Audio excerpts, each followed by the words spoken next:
Hi friends, mga nanay, mga ate, sa mga mahilig magluto, let's make homemade burger steak ala Jollibee. Kung gusto mo ring manood ng iba pang recipes, mag-subscribe lang sa Kusina Chubby Hands on YouTube.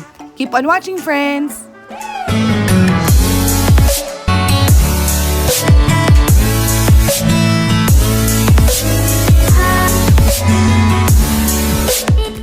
Gagawa tayo ng burger patties and gravy. So just watch the full video for the procedure and ilalagay ko ang full list ng ingredients natin mamaya.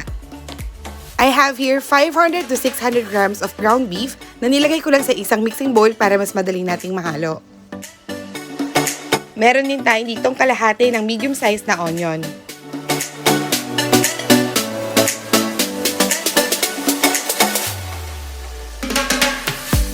Finely chopped ng 3 cloves of garlic.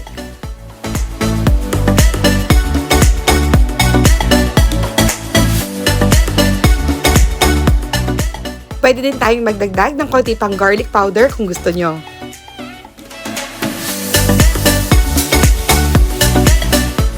Mag-add din tayo ng half teaspoon ng pepper and 1/4 teaspoon of salt.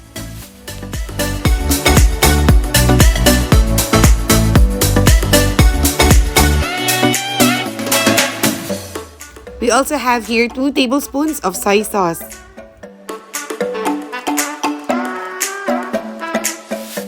For this one, friends, optional lang naman to, pero nag-a-add ako ng konting oregano.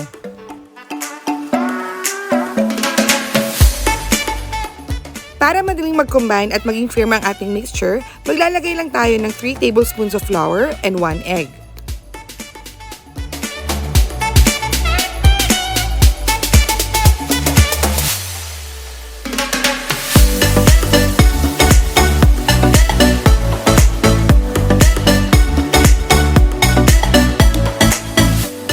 Ngayon, mix lang natin lahat ng ating ingredients and make sure lang na malinis ang ating mga kamay at mas advisable gumamit din ng gloves.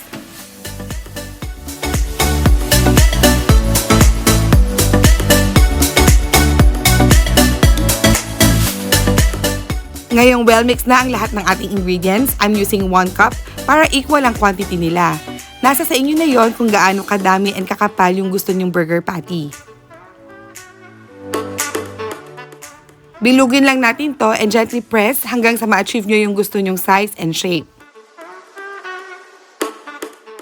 I prefer na i-shape sila ng medyo makapal. And sa measurement na ginamit natin, nakagawa ako ng 8 burger patties. Pero kung gusto nyo ng medyo mas manipis ang gagawin nyo, pwede kayo makagawa dito ng mga 12 to 15 pieces.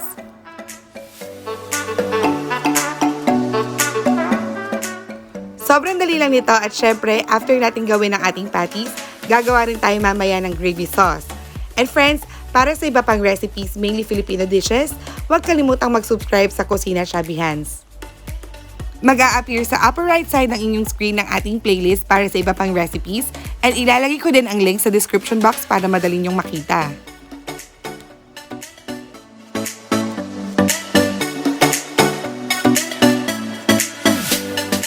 So, syempre, after nyan, i-fry na natin sila. Kaya sa isang pan, naglagay ako ng konting olive oil.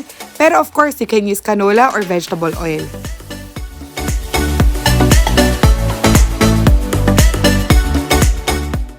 Ilagay lang natin isa-isa sa pan at hayaang ma-fry ng 4 hanggang 5 minutes each side on medium heat. Depende kung gaano kakapal ang inyong patties.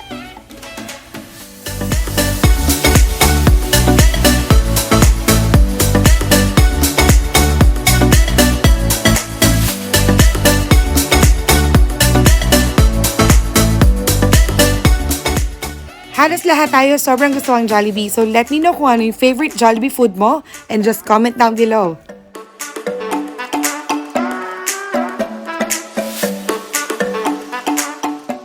Kapag luto na yung sa ilalim na part, flip mo lang para ma-fry naman yung kabilang side. Pag okay na pareho, set aside lang at pwede na nating simulan ang ating mushroom gravy sauce.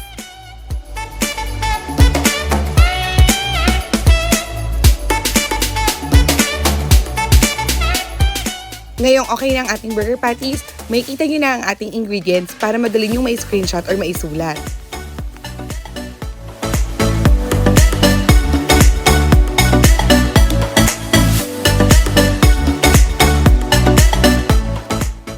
Gagamitin ko ang same pan para humalo ang natirang beef flavor galing sa prinito natin kanina.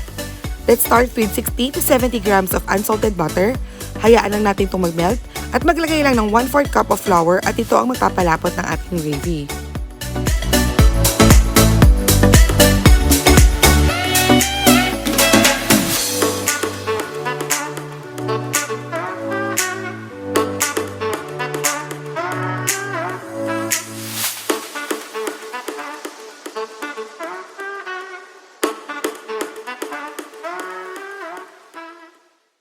Next, lagay na natin ang ating mushroom. I-fry lang to ng konti at unti-unti ako naglalagay ng water. In total, 2 cups of water ang nilagay ko sa ating gravy.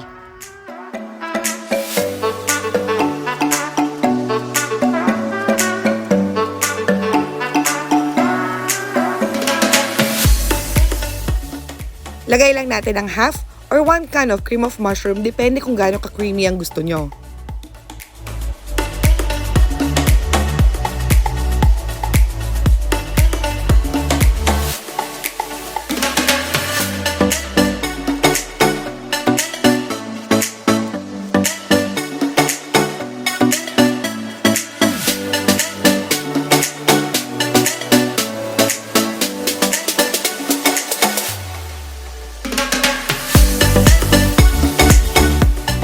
Huwag kalimutang maglagay ng 1 beef cube para makadagdag ng beef flavor.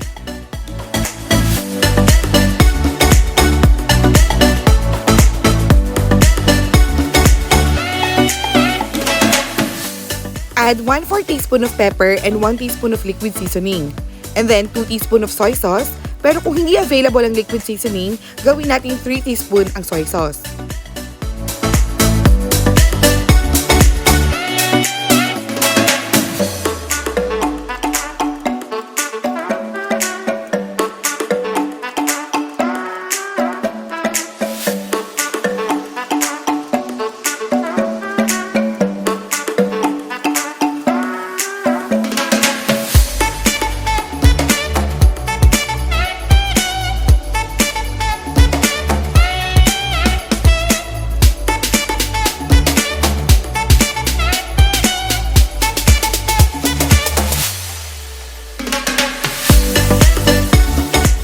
And yan, adjust nyo na lang ang gravy according sa panlasa nyo.